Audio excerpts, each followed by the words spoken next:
This is the lamest, but I literally put a label on this. I just put a label on this. Is it even locked? Gee, I wonder what's inside. Be cool if it was headphones. Just someone knows I bought a Swiffer Duster 360 extra duty. Trap lock done. What the hell is that? So that was, are you supposed to open? Oh, I broke it. You're supposed to open this, and it's supposed to be like I guess I don't fucking cares. I'm just too good for it. That's all it comes down to. Let me show you how this trap lock is done. So anyway, this is my second one of these. I have another one, but I need one for my garage because specifically, now that I've cleaned my car, like I've got it clean, like waxed, you don't really need to, like I was saying, when your car is clean, like clean, the problem with like just giving it a wash every now and then is it's not the wash. You could just, I could pull my car out, I have a pressure washer, yank the cord, the hose is hooked up, and it's washed. The problem is drying it. So, and this is probably gonna go against a lot of people in the comments. It's just, I don't give a shit about you guys, I'm sorry. But my car, after driving it for like 2 or 3 times, is dusty. Like along the backside, and it's like, that's, it's not dirty enough to like whip out and start cleaning it. But if I could just, every time I bring the car back from a drive, dust it, then I'm going to do that. I'm just gonna go, just as the light, because here's the thing, as soon as there's any particulate on the paint and wax, you're not supposed to apply any sort of pressure to it. So that's why I picked up these Swiffer Duster motherfuckers, is their specific title. And these slide in here. This is the extra large, like heavy duty pack of 360 degree, because these are super soft, and I bought a bunch of them so that I could throw them out after like every time I dust the goddamn thing. But you do this, and this comes with this extending and I'm just gonna go and I'm just gonna dust my car. And I don't have to be that far out. Just I'm not gonna test it here, because it's important not to add any dust, but just get the fuck off. Like I used to park in my old town and under trees, and I would just have the car cleaned because I had a car show the next day. And then I'd come out and there would just be pollen, like little bits. And I'm just like, I'm not gonna wash the car again. And you know, driving down the street's not gonna blow it off. It never does. But if you just had the light, I've done it before, just the lightest little like never smash it into it and smear around against it.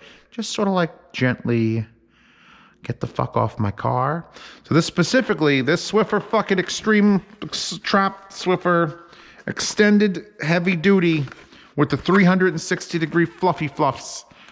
This is specifically to go to my car, and I'll bring it out there on stream today. I have a bunch of these. I have a bunch of the regular Swiffer heads. These are much thicker and more shit going on.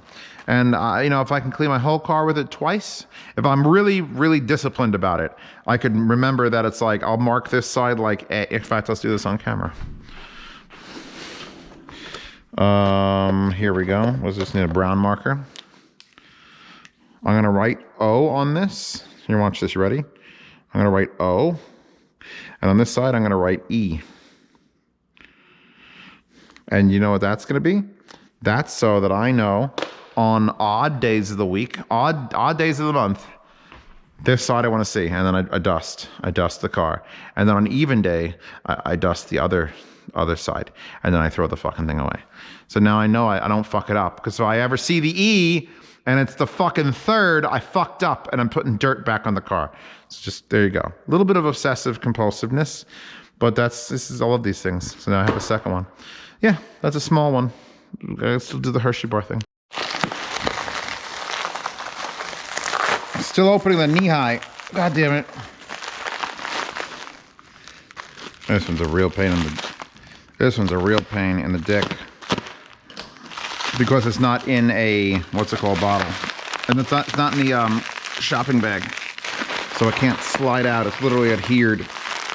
I just want to drink it.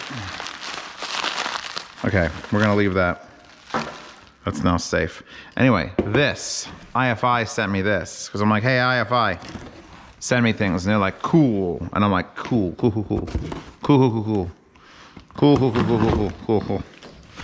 So what's behind the box? Two things. Oh, an ifi Zen DAC.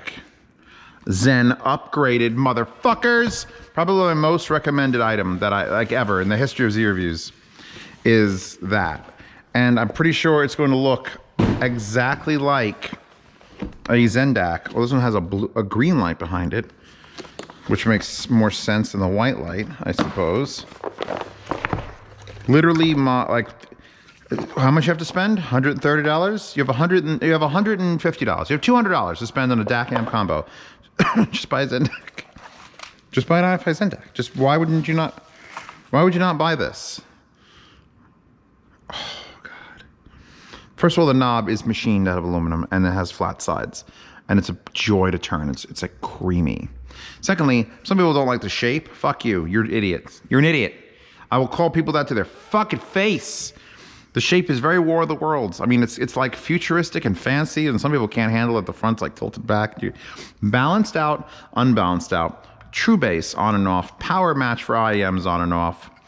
And then you have USB input, DC 5 volt, which is in here.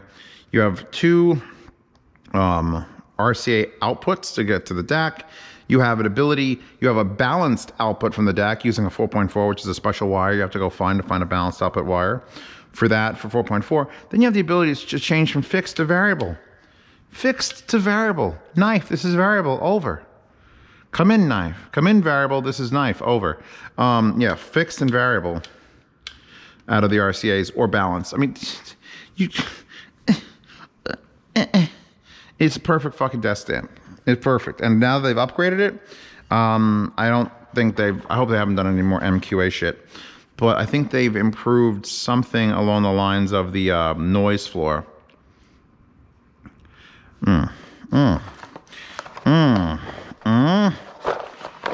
Actually, this might not come with the power supply.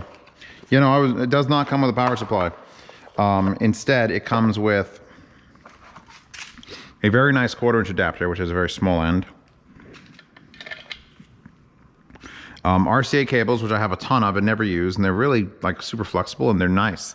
They're nice enough, but I have those world's best ones, so they're fine. And then it has the crazy USB. You don't really need to use the USB 3.1 cable, which is this fucking giant son of a bitch, because this is obviously too short for most people's computers anyway. But you can buy that exact same type. I might test that. See what the deals are. And now, so that's basically, it's a guaranteed winner. Unless they've made it somehow sound worse, it's gonna be a winner. It's always gonna be a winner. Nothing comes close to competing with that thing in what it can do and how it feels. Now here, I saw that ifi is now making power cables, and I'm like, all right, look. Power cables, really? But there's one big difference between ifi making a power cable and, you know, Joe Schmo Blow charging you $3,000 for one. ifi legitimately makes power conditioning hardware. And so when I asked them for one, they were like a little bit like, you understand that like this isn't gonna make your music sound any better. And I literally went, fucking sold. What this does is solve a problem. Now, do you have this problem? I don't know. Do I have this problem? I'm gonna try to replicate this problem, because when a giant, thick, stupid power cable like I'm using on reviews at like $15, that's just a giant, thick, stupid power cable I'm using reviews, looks cool and it costs $15. This cable, which is a giant, stupid power cable that looks cool and costs like $300, has this on it. And this isn't one of those weird fucking magic bricks that they don't let you access the inside of it because it's got too many powers of the universe. This is an actual ifi Supanova power conditioner built into a cord. And I'm like, you know what? I can respect that. Send one over. I will give this a review. And if I can find a way to actually prove that it's improving the sound based on having, you basically have to have power problems for this to fix that problem for you. But you know what? Fucking, I'm all for it. Because everyone wants jewelry for their fucking stuff. So I'm not becoming that audiophile that needs an ifi Supanova. But at least it literally has earth ground polarity lights and it actually can function and do something. I believe this will do something because it's literally got the hardware in it. That's a little loose. I could probably tighten that up. Yeah, right here, there's some star screws. So yeah, by the way, this is really fucking nice looking. I gotta give him that. If you're gonna make a fucking fancy audiophile cable, you might as well make it look fancy. And honestly, 300 bucks is not that much in the world of crazy cables, and at least I know what this one's trying to do. So thank you, ifi, for sending this. I will put it through its paces. All I gotta do is really find something that sucks, or I'm hearing like a background hiss or noise, and if it doesn't make then up, what it'll do. So yeah, thank you. Active noise cancellation 2, and there's a picture of a jet. Ground zero designed by ifi. Constant impedance. Anything else I want to read off this box before I'm done? Because I don't think it's getting a full separate review, but I'm certainly going to whip it out in one and mention it. It is an endgame power cable for your audio setup featuring our active noise cancelling 2 technology. Actively eliminating noise features. Is truly geometrically balanced. The world's first power of cables. Don't know what that means. Cable is insulated using a polymer matrix, which is compromised to a high-performing thermoplastic that is moisture resistant and RoHS compliant. Uses air dielectric. Dielectric gives the best separation property to balance. Look, I love this. They're literally describing the cable and how the cable was built. Not a fucking word about how it's going to fix your audio problems that don't exist. Thank you, ifi. God damn it. Shotgun ground inline non-twisting design to significantly reduce ground loop noises. That's fine. That's a scientific thing. Polymer casing for lasting durability. That's another thought. If I'm going to buy a $300 power cable, I better be able to run over my fucking office chair over and over again. Understand for each power line RFI noise. The RFI is a real thing. The other ones that have claimed that it brings up the sparkle in your trebles are fucking stupid. Dimensional accuracy, low, dielectric, constant. That's big words that are real. Okay. So yeah. It's a 1.8 meter, by the way. And it has a maximum operating rating of 10 amps. So when I get something worthy of plugging this into, which is literally like the topping A30 Pro, I'll plug it in. Until then, thank you. And I'll get to listen to this. I get to listen to this. I get to listen to those and some of those. And I'm done.